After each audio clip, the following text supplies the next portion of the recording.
Bom dia, boa tarde, boa noite. Seja muito bem-vinda, bem-vindo à live sobre destravar relacionamentos. E essa é uma live independente se você tá solteiro, se você tá casado, se você tá namorando, porque a verdade é que os relacionamentos travam. Não importa o status relacional. A gente às vezes tem uma falsa ilusão, né, que uma vez que o relacionamento começa, ele vai caminhar de forma linear, sem nenhum tipo de obstáculo para todo sempre, né? Foi isso que Hollywood disse pra gente, foi isso que a Disney disse pra gente, né? Que uma vez que a pessoa corresse lá até o aeroporto, dali a gente estaria juntos todos os dias para sempre, vivendo um super romance. Essa pelo menos era a minha expectativa, né? E obviamente essa expectativa foi frustrada, e por isso que eu vim estudar relacionamentos. Como eu sempre digo, uma pessoa que se especializou em relacionamentos, gente, ela não se especializou em relacionamentos porque a vida dela tava um mar de rosas, né? Ela foi estudar aquilo porque tinha uma dor envolvida, né? Tinha uma necessidade de melhorar aquele assunto na vida dela. Então, eu fui estudar relacionamentos porque não funcionava, não dava certo, tinha alguma coisa que não encaixava, né? E isso assim, eu me considerava, né? Me considero uma mulher bonita, inteligente, interessante, né? Estudada, culta, esforçada, com várias habilidades no meu currículo pessoal, né? Que eu fui desenvolvendo para me tornar, né? Aquela super mulher. E mesmo assim, os relacionamentos não fluíam. Tinha alguma coisa que eu não estava conseguindo entender. Então, o que a gente vai falar na live de hoje? A gente vai falar sobre os 4 tipos de apego.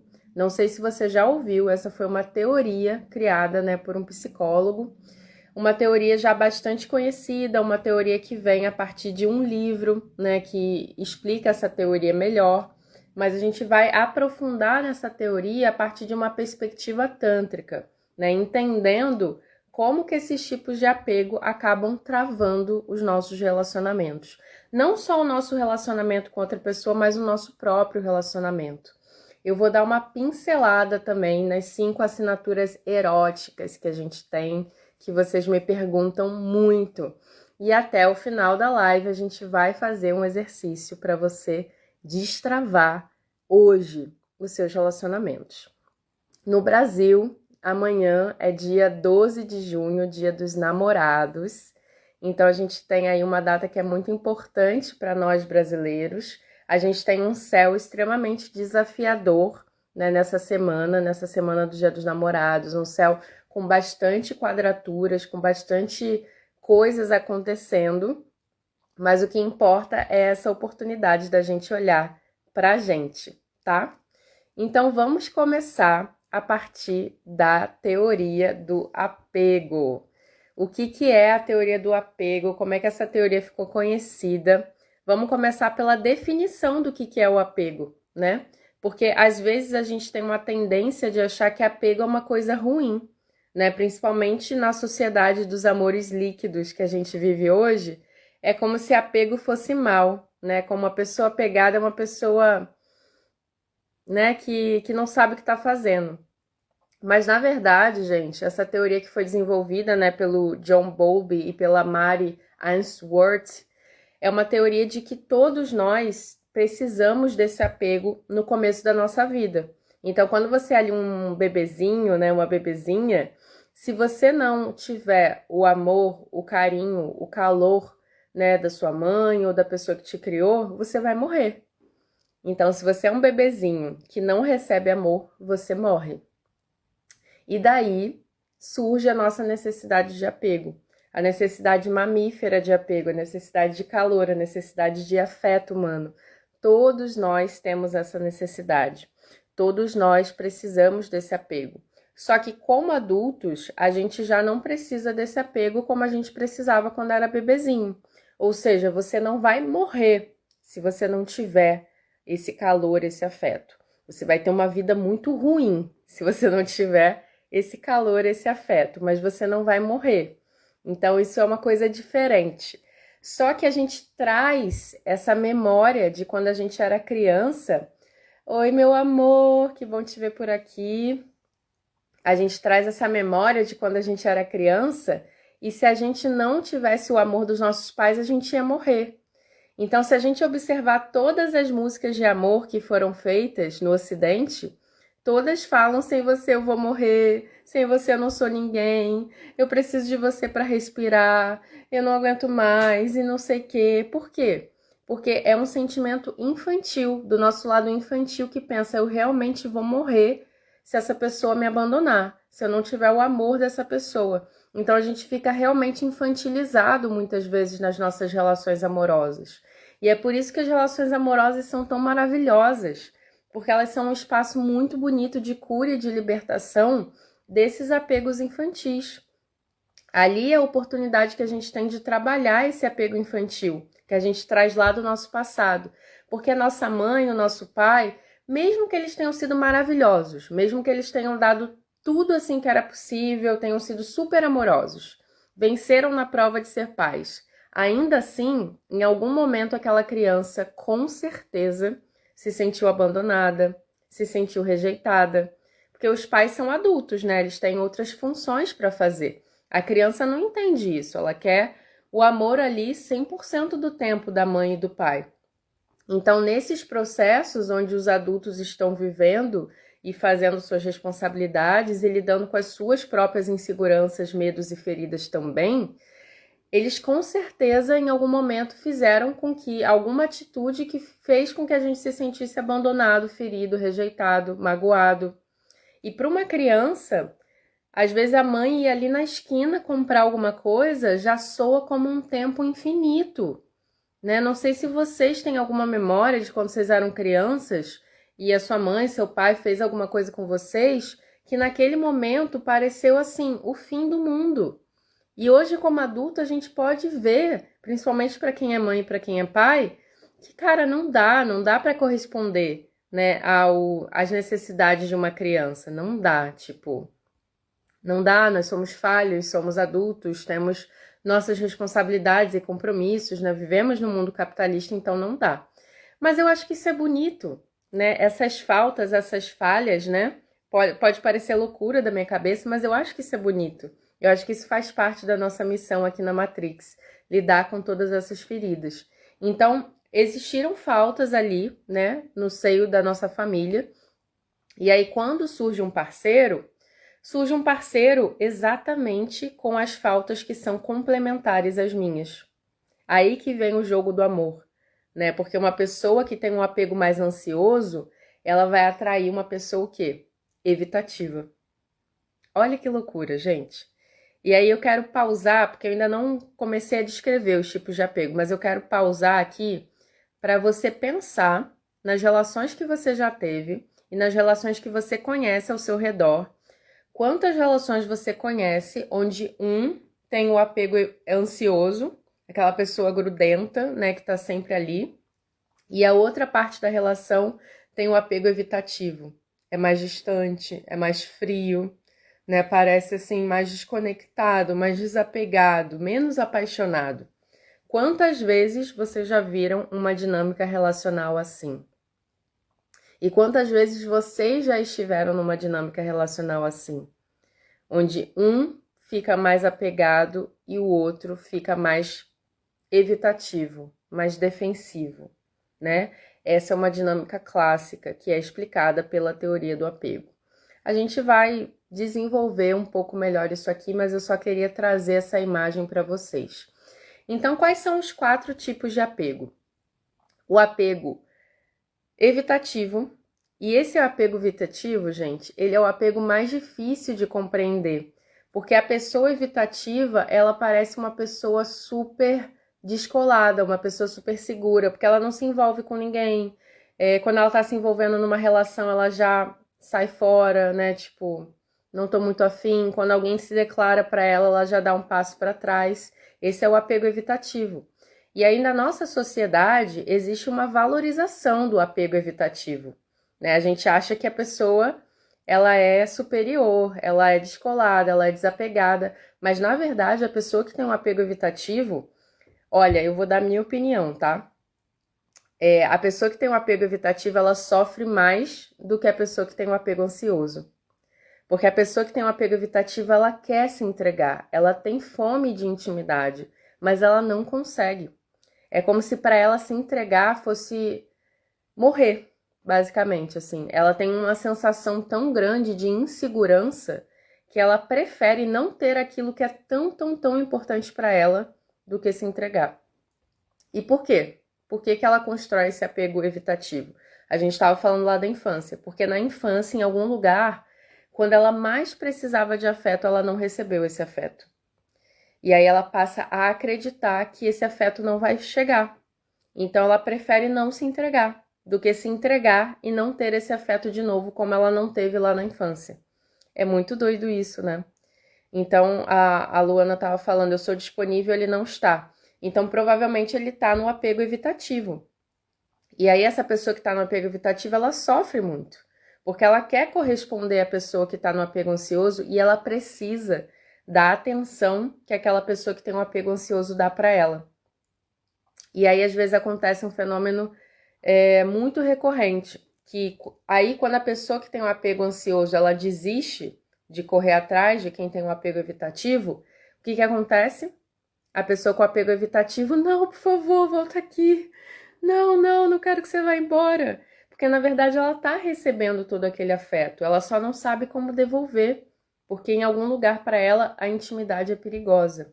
A intimidade é uma coisa errada. A intimidade é uma coisa que vai desestruturar a vida dela. Então ela permanece no apego evitativo e ela se atrai pela pessoa de apego ansioso justamente para compensar essa falta que ela tem. E aí agora a gente vai entender o apego ansioso. Então por que a pessoa então tem o apego ansioso? Se o apego evitativo ele está mais relacionado à ferida da rejeição, né? Eu me senti rejeitada ali na minha infância, eu não quero ser rejeitada de novo. Então eu rejeito antes de rejeitar. Entende essa lógica? Vocês já passaram por isso alguma vez? De rejeitar antes de ser rejeitado? É uma lógica bem recorrente. Então, como que é o apego ansioso? É a pessoa que se sentiu abandonada lá na infância. Então, houveram momentos em que ela precisava muito receber aquele afeto e ela foi abandonada, ela foi deixada de lado.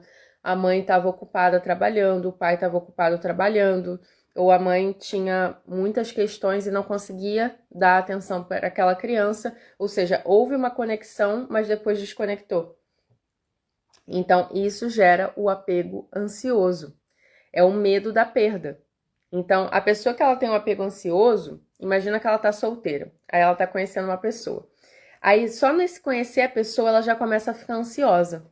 Aí, quando que ele vai parar de falar comigo? Aí, quando ela vai desistir de mim? Ai, será que ela vai me achar muito... Ai, meu Deus. Ela já começa a ficar ansiosa com o que pode possivelmente acontecer. A pessoa que tem o apego evitativo, não. Assim que ela percebe que a outra pessoa tá conectando com ela, ela afasta, sabe? Ela joga o celular pra longe e vai fazer outra coisa. Aí não quero nem pensar. Vai que eu me envolvo com essa pessoa. A pessoa que tem um apego ansioso, não. Ela vai na hipervinculação. Não, então vou me fazer o máximo presente, eu vou ser super boazinha, eu vou ser super legal, vou ser o melhor flerte que ele já teve pra ver se ele não vai embora, pra ver se ele não me abandona. E aí ela entra nesse modo hipervinculativo para poder evitar o distanciamento, para poder evitar o abandono. E aí, como eu falei, geralmente as pessoas que têm o apego ansioso encontram as pessoas que têm o apego evitativo. Mas o principal aqui vem a chave assim dessa live, gente, que aí eu vou fazer a conexão com como destravar isso nos relacionamentos. Por enquanto eu só estou explicando como é, mas eu já vou falar sobre como destravar. O principal aqui, gente, é a gente entender que tanto quem tem o apego ansioso, eu ainda vou falar sobre isso, Luana, sobre quem tem um pouco de cada. Tanto quem tem o apego ansioso quanto quem tem o apego evitativo, essas pessoas estão evitando intimidade. Só que elas estão evitando intimidade de uma forma diferente. Uma está evitando pela hipervinculação e o outro está evitando pelo evitamento.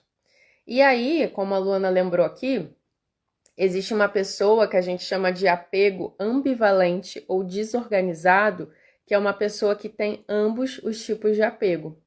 Então, qual é a diferença, né? A pessoa que tem o apego desorganizado, ela teve os dois estímulos na infância.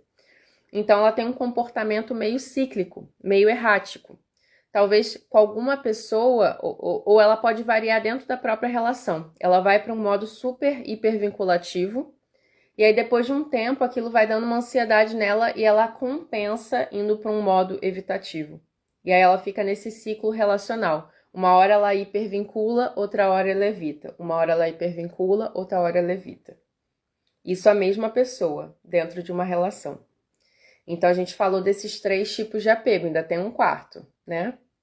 Falamos de 3 tipos de apego: apego ansioso, apego evitativo e apego desorganizado ou ambivalente, né? Das pessoas que fazem esse ciclo de hipervinculação e de evitamento. O que acontece? Como eu estava falando, todos esses 3 tipos de apego, que são considerados tipos de apego disfuncionais, né? De pessoas que não estão autorreguladas, digamos assim, são formas de evitar a intimidade. Então, um evita a intimidade indo para um isolamento e um evita a intimidade indo para uma hipervinculação que é simbiótica, que é infantil. A gente não pode construir uma relação adulta e madura a partir da hipervinculação. Isso não é duradouro, né? Porque isso desconsidera outras necessidades que a gente tem como adulto. Então, vou dar um exemplo clássico, porque às vezes acontecem de 2 hipervinculativos se encontrarem. Então, os 2 hipervinculativos se encontraram, se conheceram ali no aplicativo, se viram, falaram, ai, que delícia, cheiraram, né? Porque o cheiro é o que dá a química. Cheiraram, caramba, que cheiro bom que você tem, adorei seu cheiro, que beijo gostoso e tal, não sei o que, vem pra minha casa, não sei o que. E aí, passa uma semana assim, e falta trabalho, e não responde amigo, e não fala com a mãe, e não trabalha, e bora se amar, porque a gente descobriu a pólvora aqui, né? Descobrimos, assim, a melhor coisa do mundo. Tem um exemplo hipervinculativo que foi o John Lennon e a Yoko Ono, né? Que eles passaram 30 dias trancados num quarto, fazendo amor, né? Se conhecendo, sei lá, fazendo o quê, né? Porque eu não tava lá. Mas eles passaram 30 dias trancados num apartamento. Isso foi, assim, uma notícia bombástica, né? Naquele tempo, assim, bem Woodstock. Então, existe essa possibilidade. 2 hipervinculativos se encontraram, então, lá naquele momento super hipervinculativo. E, gente, começo de relacionamento, né? Começo de paixão é hipervinculativo mesmo, né? Porque existe todo um estímulo hormonal para que seja hipervinculativo. Então, normal, né? A gente tem ali uma liberação muito grande de dopamina, de ocitocina, de endorfina. Então, assim, primeira semana, primeiro mês de relacionamento é hipervinculativo mesmo, tá? Não necessariamente significa uma disfunção. Mas imagina que a pessoa tá ali naquela primeira semana e ela hipervincula de uma forma errática mesmo. Falta trabalho, falta compromissos, não fala com ninguém, as pessoas pensam que ela morreu, né? Desaparece, some. Isso não é sustentável, porque ela não tem como sustentar isso para a vida inteira, né? Então, quando ela faz isso, quando ela hipervincula de propósito, de uma forma que ela não consegue sustentar, no fundo ela tá auto-sabotando aquele relacionamento, né? Porque ela sabe que aquilo vai acabar. Então, no fundo, ela não tá querendo construir um relacionamento duradouro. Ela tá querendo viver aquela fantasia infantil ali por alguns momentos. Então, percebe como até a hipervinculação, que parece uma coisa super romântica, coitada da pessoa, ela só quer amar, ela só quer um relacionamento, mas na verdade ela tá evitando a intimidade real também, né? Então, tanto os hipervinculativos evitam a intimidade real, quanto os evitativos evitam a intimidade real. Mas aqui a gente tem o pulo do gato. Qual é o pulo do gato? Que tem a ver com o tema da live de hoje, que é como destravar os relacionamentos. Não tem como eu destravar os relacionamentos se eu não destravar o relacionamento comigo. Ai, Carolina, meu Deus, que clichê, é sério que você vai falar isso? Sério que eu vou falar isso, mas eu vou dar exemplos de como destravar o nosso relacionamento na vida prática. Então, eu venho de um apego desorganizado, né? Eu sempre tive esses ciclos de hipervinculação e de evitamento. Até que a minha própria psicóloga, né, a Inês, que é minha psicóloga até hoje, que, gente, mudou minha vida, sério, façam terapia. Virou pra mim e me explicou essa teoria do apego que agora eu estou explicando para vocês. É a primeira live que eu faço sobre a teoria do apego, mas é uma coisa que eu já estou trabalhando no meu processo terapêutico já tem alguns anos. E ela virou para mim e falou assim: Carolina, você já percebeu que esses ciclos de hipervinculação e de evitação não são só nos seus relacionamentos afetivos? Que você também faz isso na sua relação com você mesma. Gente, isso... Eu comecei a chorar na mesma hora. Porque caiu uma ficha ali. Falei, ok, então não é sobre o outro. Eu estou hipervinculando e evitando comigo mesma. E como é que eu fazia isso comigo? Um dia eu falava, hoje eu vou resolver todos os problemas da minha vida. Hoje eu vou meditar, eu vou dançar, eu vou fazer atividade física, eu vou trabalhar, e eu vou entrar em contato com todos os meus clientes, e eu vou inventar 5 cursos novos. Hoje vai ser o melhor dia da minha vida.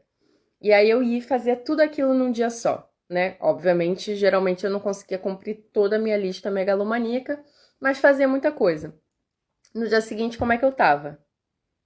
Quebrada, né? E aí o que eu fazia? Ia para evitação, ia para procrastinação, ia para um cansaço, para uma sensação de fracasso. Ah, eu não quero continuar aquelas atividades porque eu não dou conta. Então, vivia em ciclos. É claro que eu tô dando um exemplo assim, né, mais rápido assim de explicar, mas isso pode ser um exemplo em ciclos também, né? Não é necessariamente um dia depois do outro.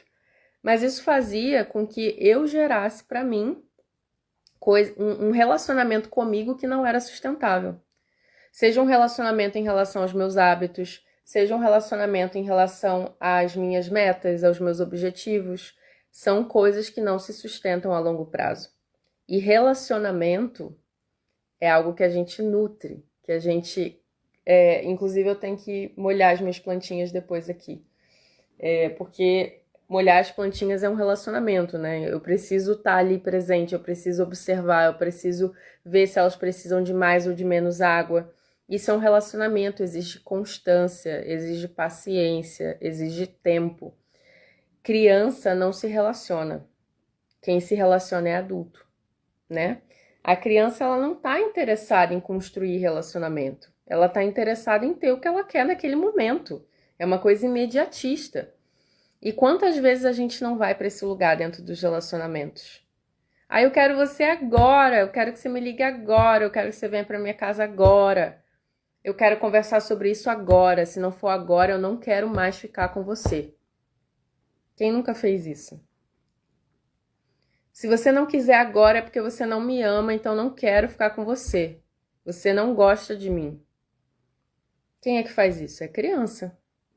A gente faz birra dentro dos nossos relacionamentos. E é normal, tudo bem, gente. Tudo bem, porque realmente, como eu falei, o relacionamento é um lugar que vem espelhar as nossas feridas de criança.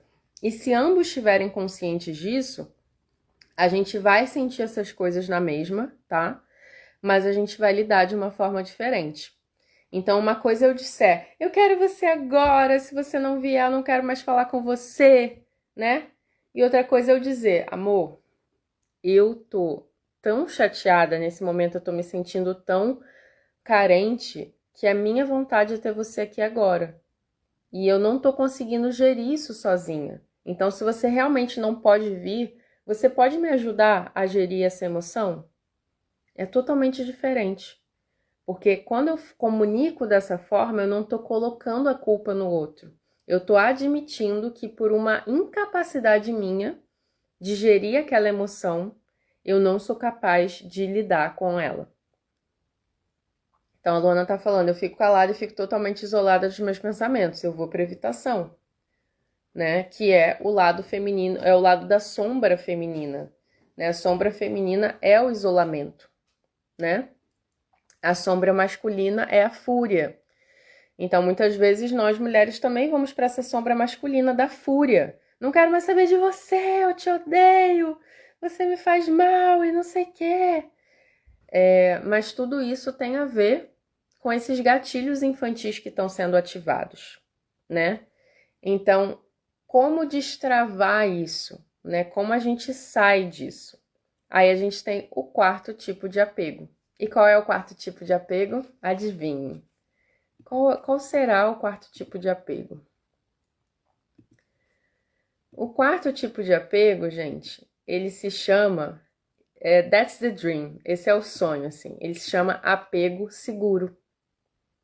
É um apego onde eu me sinto segura em me vincular com uma pessoa, onde eu não tenho medo da intimidade, onde eu não tenho medo de conhecer a pessoa do jeito que ela é, onde eu não tenho medo de mostrar quem eu sou. E o apego seguro, eu vou dar uma chave aqui para vocês, principalmente para quem está solteiro. O apego seguro, ele acontece com o tempo. Ele não é uma coisa que acontece do dia para a noite. Então desconfiem das relações love bombing, que são as relações onde do dia para a noite a pessoa já te ama, a pessoa já se declara, a pessoa já diz que quer casar com você, porque isso não é apego seguro. Isso vem de um lugar hipervinculativo. E se existe pela lei do ritmo, que é uma lei hermética, se existe um lugar de hipervinculação, depois vai haver um lugar de evitamento, né? Os nossos ancestrais já diziam, o que vem rápido vai embora rápido. Isso é verdade, né? Porque se existe uma hipervinculação, vai haver um afastamento. Então, o que é o apego seguro? É um apego onde eu confio que o outro vai estar lá, onde eu confio em me entregar. Principalmente, vou até me refazer, não necessariamente eu confio que o outro vai estar lá. Eu confio na relação que eu estou construindo. E sabendo que o outro é ser humano, então eu confio também que se ele não estiver lá por mim, eu vou estar lá por mim. Então tudo bem. Eu não tenho como garantir que o outro vai estar sempre lá por mim.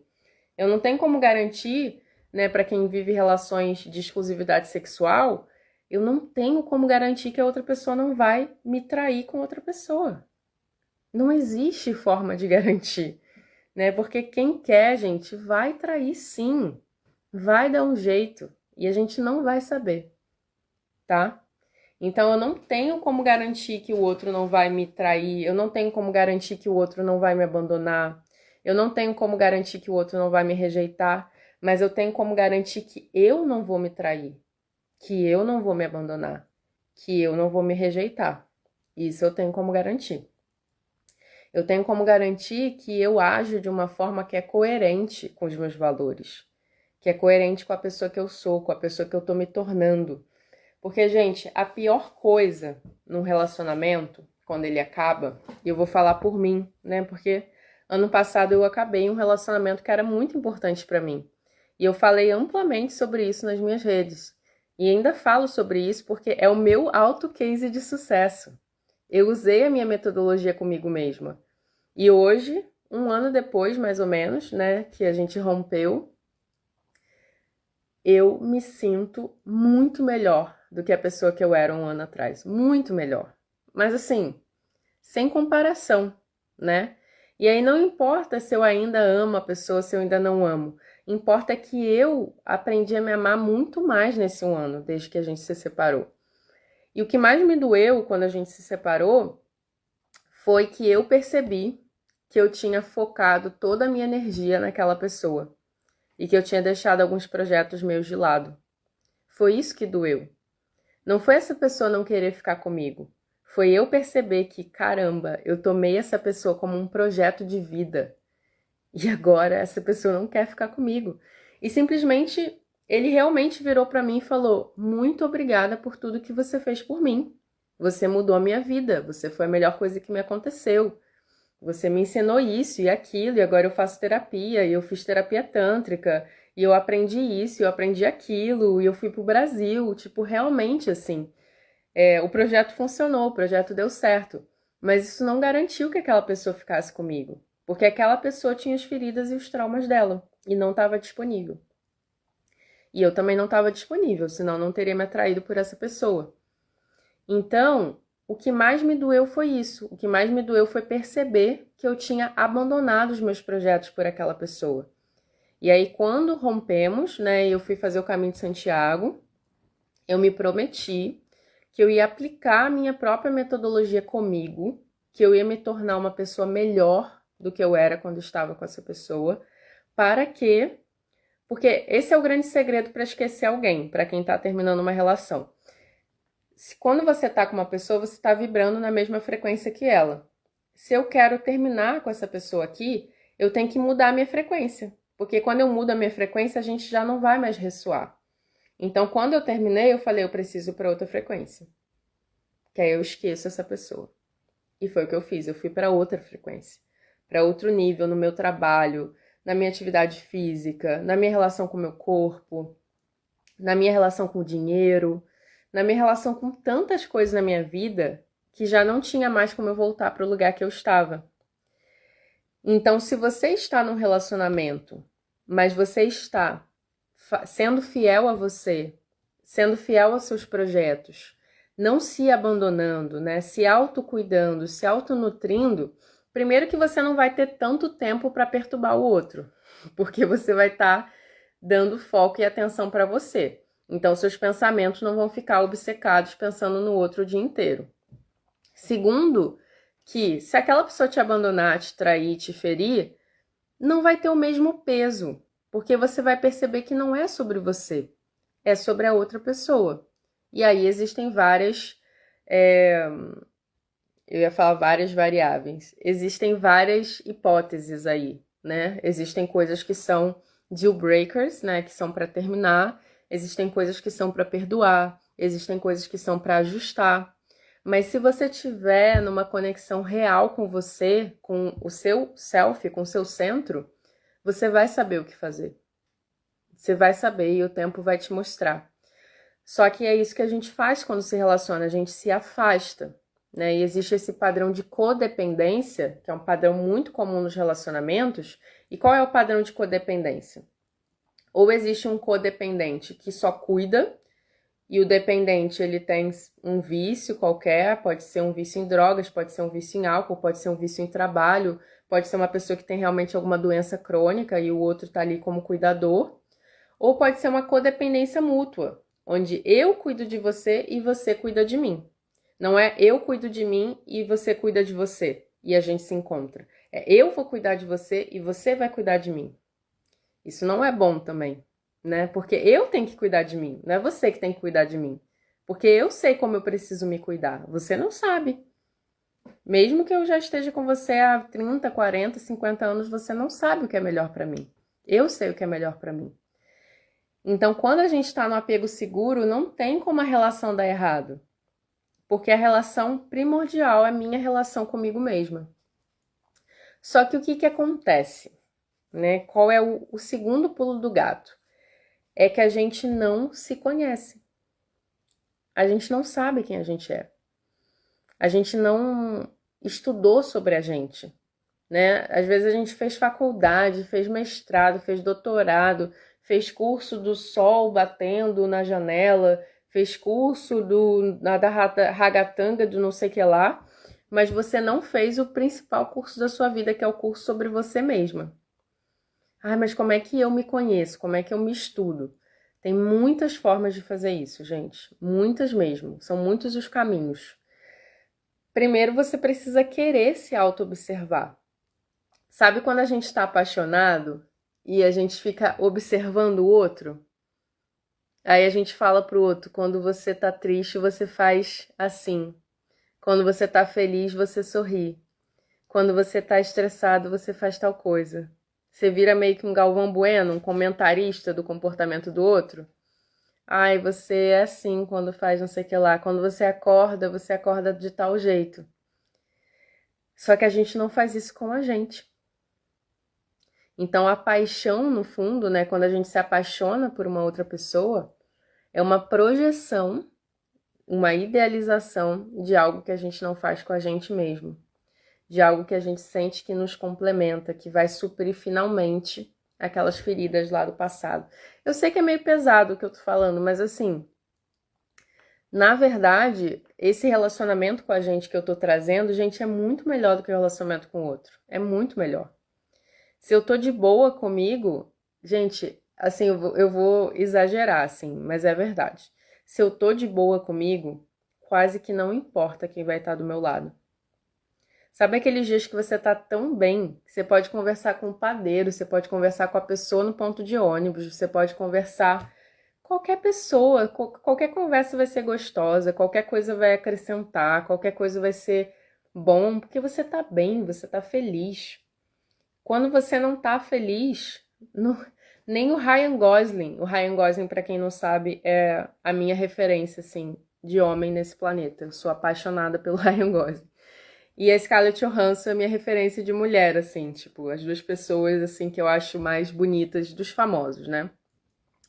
Então, nem o Ryan Gosling vai me satisfazer, nem a Scarlett Johansson vai me satisfazer, porque eu não tô feliz, né? Então, eu vou usar ele só pra perturbar.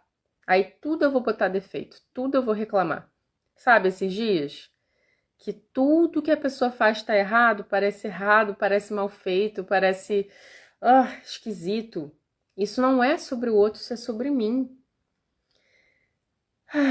Gente, isso me dá um alívio muito grande, assim, porque tira o peso dos nossos relacionamentos. Então, quando eu comecei a perceber isso, no começo da live eu disse, né, que as minhas relações deram muito errado, mas não foram pouco, deram muito, muito, muito errado, ok? Eu sofri muito por causa dos meus relacionamentos, sofri muito a ponto de achar que eu ia morrer e eu me prometi que eu ia estudar isso aqui e que eu ia ficar boa nisso aqui. E ainda bem que as minhas relações deram errado, senão eu não estaria aqui. E eu sou muito feliz fazendo o que eu faço.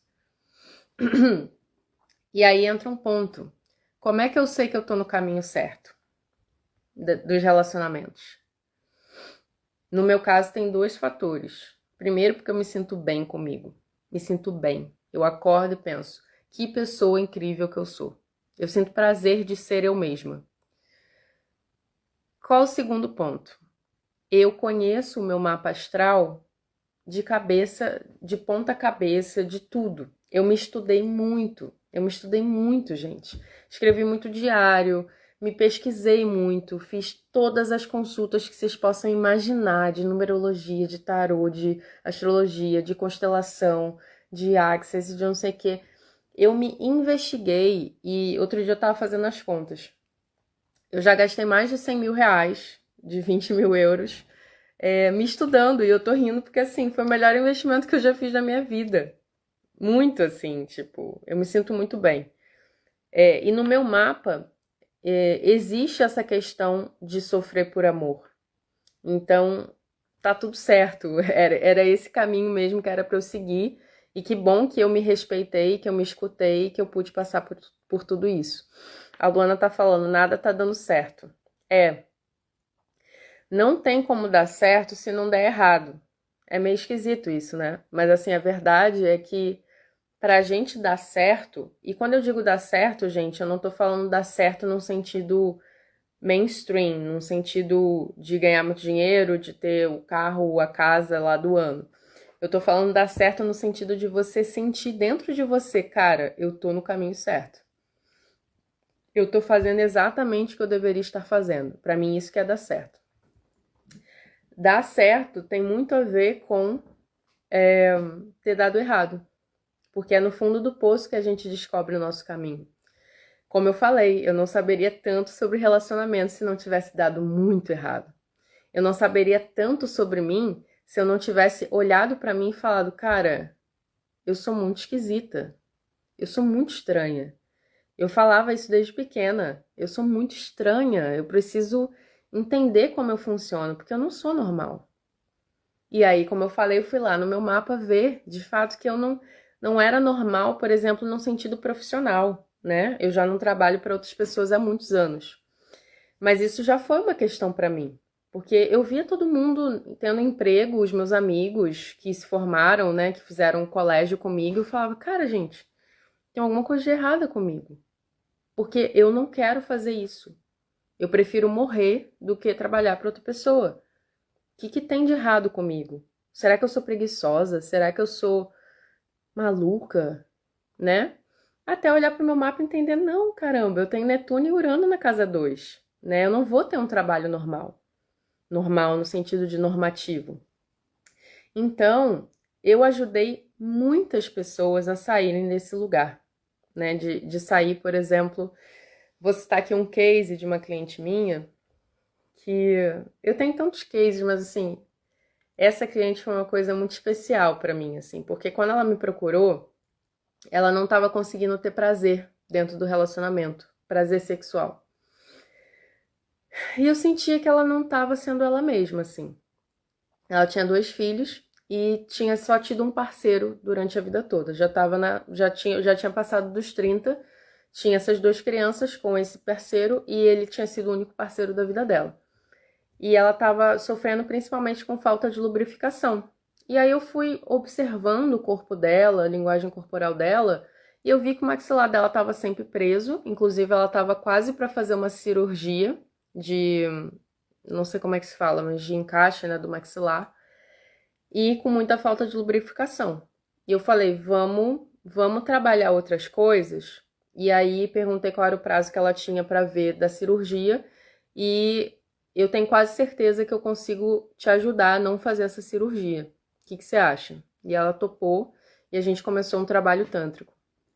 Um trabalho de autoconhecimento, um trabalho de autoinvestigação, um trabalho com o corpo, né, principalmente. E aí, gente, o que aconteceu? A gente tinha marcado um curso de massagens tântricas com ela e com o marido dela. E aí, um tempo depois, ela me escreveu e falando assim, cara, tudo mudou. Mas eu quero fazer o curso na mesma, só que eu vou fazer com uma amiga, porque eu vou me separar. E eu fiquei, né? Você vai se separar? Vou me separar. Porque eu percebi que não é isso que eu quero pra mim. Eu não tô feliz, né? E tinha medo de separar o casamento, blá blá blá, não sei o quê. Mas sei lá, você me ensinou a soltar. É um exercício pra todo dia, né? É um exercício, assim, gente, muito transformador, né? Que eu faço muito pela respiração da apaixonada. E aí ela terminou, né, com o marido dela e a gente foi fazer o curso, né, com ela e com a amiga dela. No meio do curso eu percebi que, na verdade, ela estava junto com aquela amiga dela, né? Ela tinha se aproximado dessa pessoa e ela me puxou e falou: "Cara, eu nunca fui tão feliz na minha vida. Eu não tinha problema de lubrificação. Eu simplesmente não gostava da penetração, né, com o falo, com o pênis. Eu realmente estou muito feliz com a fulana." E a gente se fala até hoje, a gente se acompanha até hoje, né? Já fizemos alguns trabalhos juntas, mas o importante aqui é perceber, gente, que quando a gente não se conhece, quando a gente não tá ocupando o nosso lugar, a gente vai ser infeliz. Não significa que você precisa terminar namoro, terminar relação. É muito mais sobre uma autorrelação. Então, como que a gente faz isso, né? Dentro da minha metodologia, existe uma análise que eu já mudei o nome dela várias vezes, mas hoje eu dei o nome dela de análise de assinatura afetiva. Por quê? Porque existe uma forma de se relacionar que é só sua. E isso é uma coisa muito particular do meu trabalho, assim. Como eu sempre tive essa questão de me sentir diferente, me sentir esquisita, me sentir errada, eu comecei a me estudar com muito detalhismo. E eu comecei a honrar a individualidade de cada pessoa, a história de cada pessoa. E eu, no meu trabalho, eu ajudo muito a pessoa a perceber que os fracassos que ela teve, né, como eu estava falando aqui, são justamente o que fizeram ela ser quem ela é. Então, honrar esses fracassos, honrar essas coisas que pareciam obstáculos. Tem um livro que eu sempre cito aqui nas lives que é O Obstáculo é o Caminho. E se o obstáculo não fosse um obstáculo, se ele fosse justamente o caminho que você precisava percorrer, né? E quando a gente olha para nossa história, quando a gente deu os passos que a gente precisava dar, a gente percebe, caramba, ainda bem que eu me ferrei ali. Porque se eu não tivesse me ferrado, eu não teria ido buscar tal coisa. Ainda bem até, gente, que eu fiquei doente. Quantas pessoas precisaram ficar doentes com doenças graves para poderem olhar para si, para poderem cuidar da sua saúde, né? Então, voltando para os relacionamentos, a pessoa precisa entender a forma única dela de se relacionar. Senão ela nunca vai se aceitar. E senão ela vai estar sempre atraindo pessoas que não se aceitam também. E que não a aceitam. Isso acontece, tenho vários clientes que têm esse histórico de ai, mas eu queria... Eu tenho 3 clientes nesse momento que são pessoas poliamorosas e que só conseguem se apaixonar por pessoas monogâmicas. E o que a gente percebeu juntos, que a gente vem trabalhando, que na verdade eles não se aceitaram poliamorosos. Então, eles não vão atrair uma pessoa que aceite, porque existe um conflito interno que precisa ser resolvido. Então, eu gosto muito de trabalhar olhando a história pessoal de cada um, te ajudando mesmo a investigar na sua história, né? Quais foram os pontos-chave, os pontos de virada e honrar essa história, né? Então, na análise de assinatura afetiva, eu ajudo a pessoa a entender como é que ela ama, como é que ela faz sexo, qual o tipo de parceiro adequado para ela, né? Se ela tem alguma questão de modelo relacional, qual é o modelo relacional que é melhor para ela? Eu faço isso junto com ela, né?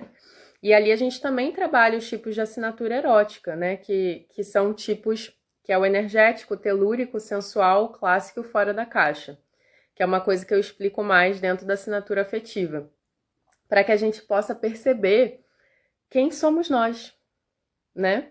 E como que eu posso estabelecer uma melhor relação comigo. Porque é como eu falei lá no começo, né? Que a gente estava falando como destravar os relacionamentos. Às vezes a gente está muito focado em destravar o relacionamento com o outro. Mas a minha relação comigo não tá boa. O meu diálogo interno não tá bom. O que é o diálogo interno? É como você... Sabe quando você... Todo mundo conversa dentro de si, né? Como é que você conversa dentro de você? Qual é a natureza desse diálogo? É um diálogo amoroso? É um diálogo, viu, você não faz nada de errado, sua idiota. Olha você fazendo a mesma besteira de novo. Quando a gente tem um diálogo interno tóxico, a gente vai ter um diálogo interno tóxico com outra pessoa também, né? Então, no fundo, assim, para resumir, a gente falou sobre os 4 tipos de apego. A gente falou sobre o apego seguro, que seria ali, né, a meca do apego, é onde estamos apontando, queremos ter apego seguro, queremos nos sentir seguros para nos vincularmos afetivamente, mas geralmente estamos ali na evitação ou na hipervinculação, né? Ou eu coloco todo o meu foco no outro, projeto tudo no outro, fico enchendo o saco ali da outra pessoa, ou eu vou para a evitação, né? E aí eu não quero saber, não quero pensar, não quero falar, quero esquecer que aquilo existe. Ou eu alterno entre esses dois estados, entre a hipervinculação e o evitamento. Como é que a gente sai desse ciclo vicioso? Através do autoconhecimento erótico e afetivo. Isso, Luana, a gente fala no curso de Access, que se você não é uma pessoa boa para você, então você não é uma pessoa boa, porque você está fazendo mal para alguém, mesmo que esse alguém seja você. Então no Access a gente fala isso. E a primeira vez que eu li aquilo, uau! Então se eu faço mal para mim, eu não sou uma pessoa boa. Me deu um curto-circuito, né? Porque eu me considerava uma pessoa boa. E aí eu percebi, não, eu não sou uma pessoa boa para mim, então eu não sou uma pessoa boa.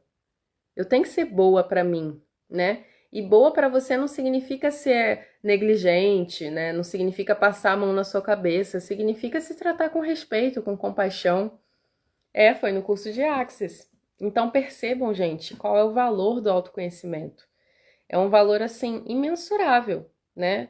Se alguém me dissesse hoje, você quer ter os seus 100 mil reais de volta que você gastou com os cursos e terapias que você fez e voltar para o estado que você estava de consciência e comprar, sei lá, 100 mil reais não dá para comprar uma casa, mas comprar um terreno, ou você prefere ficar com esse investimento? Gente, não tem nada que me faça abrir mão do meu investimento em mim. Nada. E eu vou investir em mim até o final da minha vida, né? Eu continuo fazendo terapia com a minha psicóloga, eu continuo fazendo terapia tântrica, eu continuo fazendo constelação, eu continuo fazendo formações, né? Nesse momento eu tô fazendo a formação de sensualidade. Eu continuo investindo, porque, gente, não tem melhor investimento para fazer. E aí não dá medo de me relacionar com o outro, porque a minha relação comigo tá muito boa, é muito boa, né? Eu tenho hábitos comigo, eu tenho date comigo, eu tenho ritual de Vênus comigo, e eu vejo os filmes que eu gosto, eu sei as músicas que eu gosto, eu como o que eu gosto, eu descobri quem eu sou, né? Existe muita gente que eu atendo na faixa dos seus 40, 50, 60 anos, que passou por uma geração que saiu da casa dos pais direto para morar com alguém, né? Que realmente saiu, né, dos pais e já foi dividir a habitação, coabitar com uma pessoa. E essas pessoas têm uma questão particular com isso de saber quem você é, porque elas não tiveram tempo de se individuar sozinhas. Elas já pularam para dentro de uma outra coabitação. Então elas nem sabem, às vezes, quem são elas sozinhas. O que elas comeriam? O que elas ouviriam? Para onde elas iriam? Para onde elas viajariam? Quais seriam os sonhos delas? Porque elas construíram isso com outras pessoas. Né? E eu tive esse privilégio de sair da casa dos meus pais e de ir morar sozinha. E perceber que horas eu queria acordar, o que eu queria assistir, o que eu queria comer, o que eu queria fazer, quais eram os meus sonhos, o que eu queria estudar, quais eram as minhas feridas. E não vou dizer que foi fácil, né? Porque por muito tempo eu pensei, caramba, o que tem de errado comigo? Por que eu não saí da casa dos meus pais para casar com alguém? Né? Porque é uma coisa que a gente ouve muito, que a gente se habitua de que esse é o caminho certo. E caramba, que bom que eu não fiz isso, né? Porque com 33 anos, que eu fiz esse ano, eu já vivi mais, eu já me experimentei mais do que muitas pessoas de 60, 70 anos. Por conta de todo esse tempo e energia que eu dediquei para o autoconhecimento, para o autocuidado, para me pesquisar, para me entender, para me explorar. E é isso que eu gosto de ajudar outras pessoas a fazerem.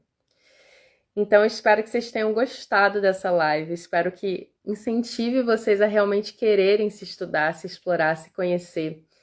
Essa consultoria da análise de assinatura afetiva, tem o link para ela dentro lá da minha bio. Clica lá no link, tem o link da mentoria, tem o link da consultoria. Eu não aceito todas as pessoas, né? Eu busco perceber se a pessoa está numa fase onde ela realmente pode se beneficiar disso.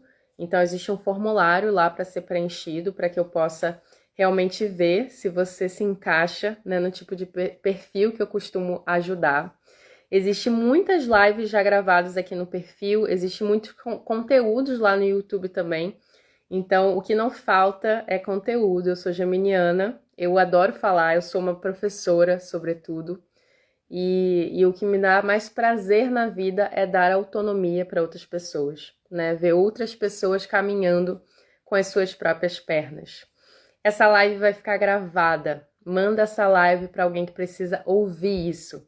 Para alguém que está nesse dilema de hipervincular, evitar, ou hipervincular e evitar, ou apaixonada por alguém evitativo, ou a própria pessoa é uma pessoa evitativa. Pode ser um caminho muito lindo de soltura, de liberação. E venham se trabalhar, gente. Não existe melhor investimento do que o investimento em você. Na terça-feira que vem, dia 18 de junho, tem mais. Um beijo e até a próxima.